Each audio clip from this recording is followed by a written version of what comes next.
how does a culture interact with its gods? This is a deceptively simple question that has sparked thousands of philosophies, firestorms, and a fair few holy wars over the millennia. The answer is not consistent between or even within cultures, but everybody has their own idea for what role a god or gods should play in the mortal world. Whether that's on an imperceptibly vast scale or deeply ingrained in day-to-day life, whether that god has a wide theological purview or is focused on being the singular patron for a select group of people. There's an uncountably infinite variety to the experiences people have with the concept of divinity. But surely there must have been a time when this question had a simple answer, right? Before the global exchange of culture presented us with hundreds of misaligned or outright incompatible concepts for our place in the world and potential worlds beyond, maybe if we wind the clock back to the earliest days of organized civilization, when the first cities rose above the floodplains of Mesopotamia, we might find a simpler time with a clearer answer. But that, dear viewer, is also a deceptively simple notion, because if you've poked your head around the beautiful mess of a tapestry that is human history, you'll know that is not at all how these things go. So bearing in mind that we can never find the answer to how cultures FaceTime their gods, we can look into the Sumerian Bronze Age to perhaps arrive at an answer. And that line of questioning takes us to the grandest physical remnant of their religion, the ziggurat, a massive temple composed of layered terraces rising to a single point and towering over everything else in the city. The name comes from the Akkadian word for pinnacle or high place and looks like a man-made mountain sprung right out of a dense urban environment. Now, the historical development of these buildings was a roughly 3,000-year process, reaching back from the earliest cities in human history and later becoming a key architectural presence across Mesopotamia. But to keep us focused, we're going to zoom into the greatest surviving ziggurat at the city of Ur. So,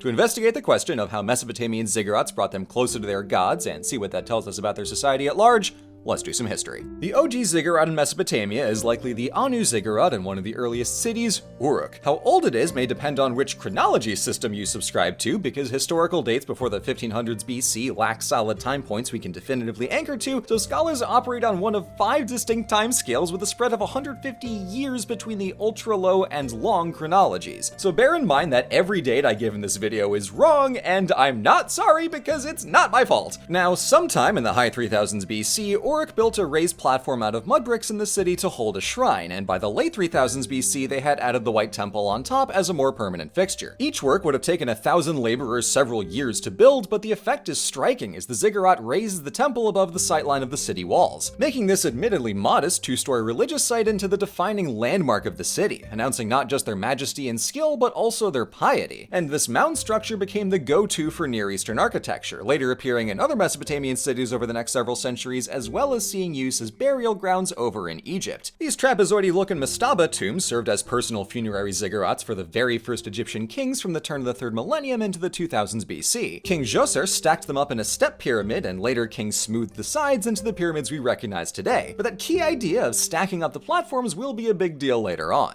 Back in Mesopotamia, these ziggurats weren't reserved for dead royals, but instead served as a sanctuary for a patron deity's statue, and thus was their earthly dwelling. And not just anybody can roll up to a divine residence, so the shrine atop a ziggurat was largely reserved for royalty and the high priesthood. These were not spaces of public worship that people gathered on, rather people conglomerated below in the area and courtyards surrounding the ziggurat for big festivals or holy days. No randos on the big bricky trapezoid. Now, after a millennium of early ziggurat building in Mesopotamia, the architecture gets serious during the 3rd dynasty of Ur with far more and far bigger structures. For the absolute bare minimum amount of context I can give without diverting completely from my stated goal of gushing about pretty buildings, early Sumerian history was a game of city-states, with independent cities interacting via the network of waterways between the Tigris and Euphrates rivers. Around 2300 BC, King Sargon swept in from the north to conquer the whole of Mesopotamia and establish the Akkadian Empire. A century later, that dynasty collapsed from a mix of factors, but the historical record pins the blame on the Gutian people from the mountains in the east.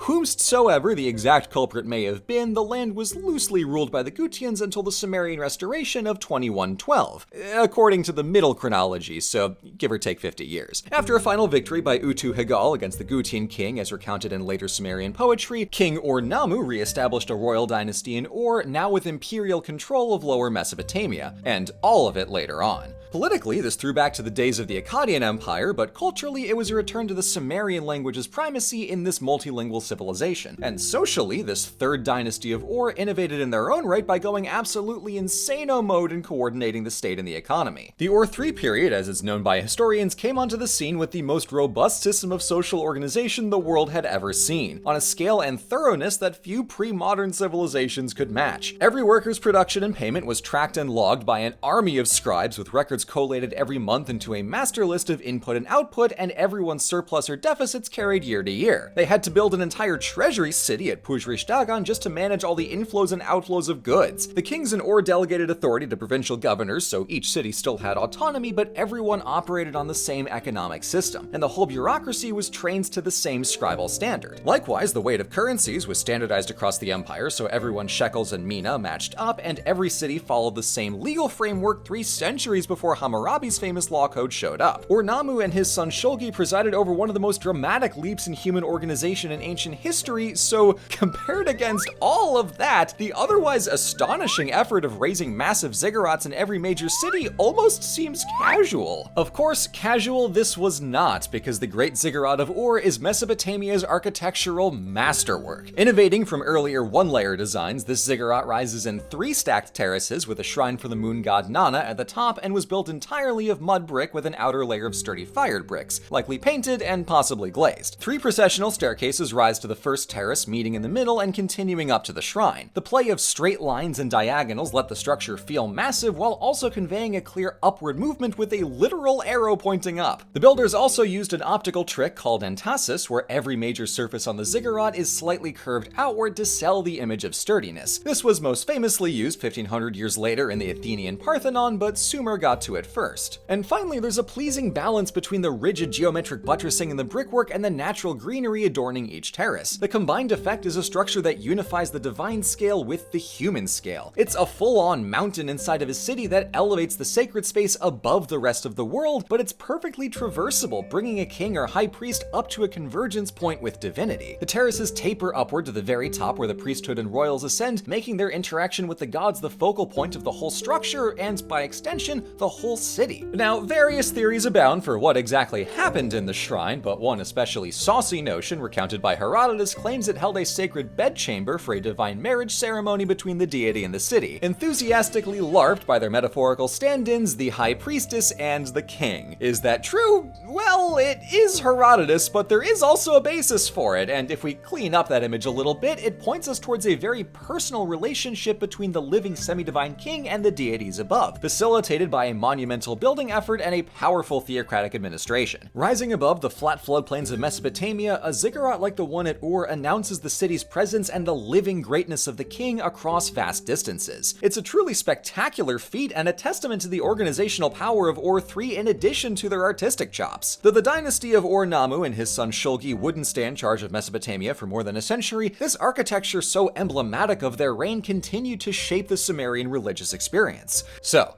how did the kings of Ur interact with their gods? With an absolute assload of bricks. And maybe a mop.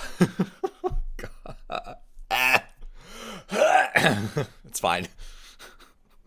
Thank you for watching. That last line is going into the rare but esteemed bank of I should probably gargle some acetone to clean that joke out of my mouth, but I hope you enjoyed the architecture stuff because I sure did. We got more Mesopotamian videos coming at you this month, so I'll see you in the next one.